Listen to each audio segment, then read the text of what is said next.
Why do you check the carotid pulse, and what would you expect? In a living person, there should be a pulse there. I did not feel one. I suspected this patient to be dead. Okay. In lay terms. And at the moment that you're checking for this carotid pulse, are the officers still positioned on top of Mr. Floyd? Yes. All right. I'm going to take down Exhibit 56, and I'm going to put on the screen an exhibit that has already been admitted as Exhibit 248. If we could put that up, please. And then, does this show a different angle of your initial, well, what does this show here? Do you see yourself in this picture? Yes. Okay, and what are you doing? I am at the top of the screen there in that brown uniform. And you can use the style, there should be a little stylus or your finger touch? to, it's a touch screen, so you can just point out where you were. That's me. Okay, and what are you doing in this picture? I think I'm grabbing my flashlight and I'm assessing what's going on here. Okay, and then in terms of using your flashlight, is that something you use to assist with checking pupils? Yes, miss. Okay. So while you were at the head of Mr. Floyd, did you check both his pulse and his pupils? Yes, miss. All right. And we can take that down. So at that point, what happened next after you did those things? After I checked pulse and pupils, Yes. I looked for my partner and provided him that I believe the individual to be deceased. I wanted to get off scene, and I would start care in the back. And did you take steps to make that happen? Yeah, we grabbed our stretcher, our poles and canvas, and we were starting to prep to move the patient. And did you have any interaction with the officers in terms of moving the patient? Once we got the poles and canvas on the ground, the officers were very helpful in moving the patient onto the canvas. So did the officers assist you in moving Yes. the patient? Did you have to provide some direction to them in terms of moving the patient? Yes, at one point I had to tell one of them to get out of the way. They're in my way. Okay. And then why was that? What were you trying to accomplish? I wanted to get my patient to my rig as quickly as possible so I could begin my resuscitation efforts. He was standing in between the stretcher and where I needed to be. He needed to be eliminated from the situation. So let me get this straight. The paramedics arrive on scene and the officers are still subduing Mr. Floyd when he clearly hasn't been moving for minutes now. And I urge you guys to watch the full video. It's a part where they show Mr. Floyd laying on the ground, subdued, unconscious, and you could just see he's lifeless. You could see that he's gone. It's so heartbreaking to watch, man. I didn't want to post it because it's heartbreaking, man. This whole situation was so unnecessary. It's so unnecessary. But this is murder. I know a lot of people are opposed. They're pro police, blue, but you got to be a realist in this situation. I ain't one of those defund the police guys. That's just stupid, but this is wrong. This is wrong. This is murder. In plain broad day.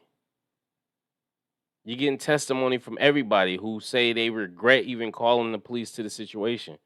Police protect and serve. And I understand Mr. Floyd was he was resisting.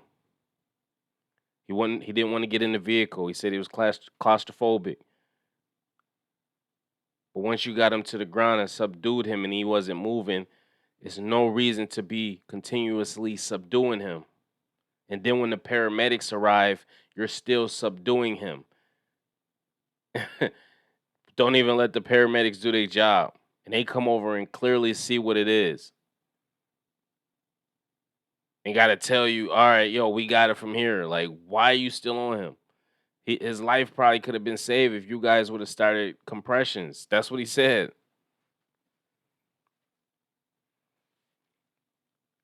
Tupac said, and I quote, "We might fight amongst each other, but I promise you this, we'll burn this bitch down, you get us pissed." And that's what happened this summer. That's exactly what happened. And I'm telling you, if he gets found not guilty, so what happened last summer gonna look like spring break. Spring break, I'm telling you. And I told you before, I'm not for the rioting and the looting and all that shit. I am for peaceful protest, but if he gets found not guilty, I'm telling you, lock your doors. You better stay vigilant. Because it's going to be ugly in America. Hopefully the court system prevails. They do their job. This was unnecessary. This was a display of dominance. Mr. Floyd was big in stature. The officers felt intimidated because they couldn't handle him. You see, they couldn't get him in the car. If you watch the video, they were struggling. These are little guys. Mr. Floyd is a big guy, 7 foot, muscular, crackhead muscles. You can't, no. So this was dominance. That officer wanted to show dominance because Mr. Floyd wasn't letting him get his way. So he put his knee on his neck. I got you now. I got you. And then when the bystanders were chastising him, saying little things, he wanted to even more display dominance. Oh, okay, y'all got something to say? Look it, I'm on top of this monkey now. I'm the dominant one. I'm King Kong now. Protect and serve.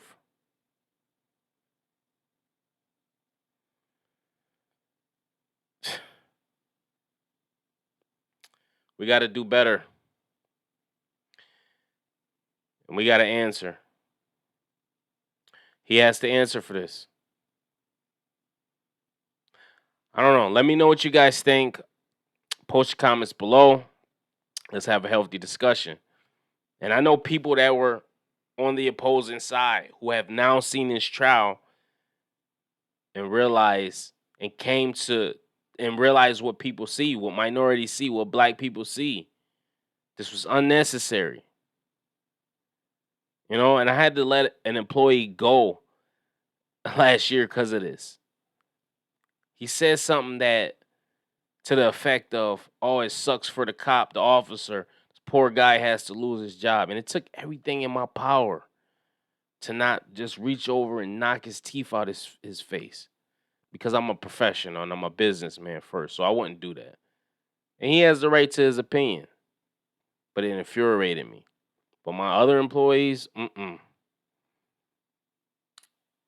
had to do everything in my power to separate. I had to let them go. They refused to work with him.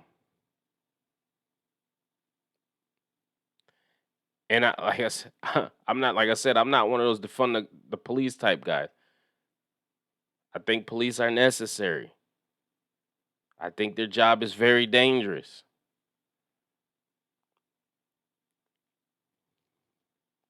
But right is right and wrong is wrong. How can you empathize for the officer in this situation when the officer got to go home, see his wife, his kids? Mr. Floyd didn't go home and see none of that no more.